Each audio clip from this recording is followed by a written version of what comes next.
يا اخي اي لاف يو، وعلشان كده هديك اداه ودانك حلوه تسمع. اسمع كده.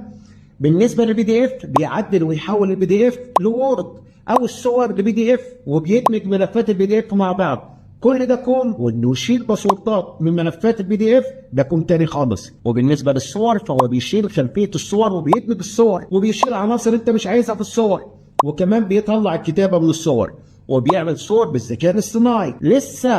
لسه مستعجل ليه؟ في الكتابة بيكتب مقالات وبيعيد كتابة الجمل وبيحل الامتحانات وبيكتب بوستات على السوشيال ميديا. كل ده وكمان بيعمل ايه في الفيديو؟ بيقلل حجم الفيديو وبيحول الفيديو لصور جي اي اف، وبيحول الفيديوهات لتراك صوت، وبيحول الصوت لكتابة وحاجات تانية كتير. هتقول لي فين الأداة العجيبة دي؟ هقول لك هتلاقيها في أول كومنت.